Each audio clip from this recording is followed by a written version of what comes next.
அவங்க ஒரு கூட்ட ஜனம், கர்த்தரை நம்பின ஜனம், கர்த்தரை ஆராதிக்கிற ஜனம், கர்த்தருடைய பிரமாணங்கள் நல்லா தெரிஞ்ச ஜனம், எகிப்திலிருந்து கர்த்தரை அழைத்து வந்த பாதைகளை நன்கு கற்றறிந்த ஜனம், அவருடைய அதிசயங்களை அற்புதங்களை உணர்கிற ஜனம். பஞ்சம் வாழ்க்கையில் நெருக்கம் வந்தோன்னே கர்த்தரை பார்க்கல, பாதைகள் தங்களுக்குன்னு பார்த்து திரும்பி போயிட்டாங்க. தங்களுக்குன்னு ஒரு பாதைகளை பார்த்து திரும்பி விட்டு போயிட்டாங்க. இன்றைக்கு வேலை இந்த சத்தத்தை கேட்கிற உங்களை பார்த்து கர்த்தர் சொல்லுகிறா, நமக்கு நாமே பாதை அழைக்கிறதுக்கு கர்த்தர் நம்மளை அழைக்கலை.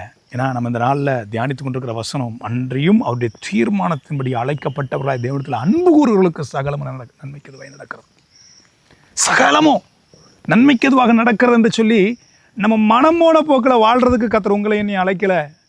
உங்கள் வாழ்க்கையில் உங்கள் வேலையாக இருக்கலாம், தொழிலாக இருக்கலாம், ஊழியமாக இருக்கலாம், தங்கியிருக்கிற இடமா இருக்கலாம், யார் நியமித்தது?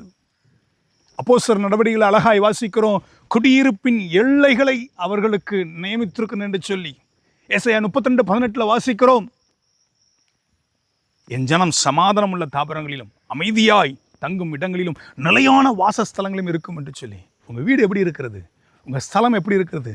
கர்த்தர் விரும்பின ஸ்தலமாக என் வீடு மாறட்டும், ஒரு பெத்தேலாய் மாறட்டும் என்று சொல்லி நீங்கள் கேளுங்க.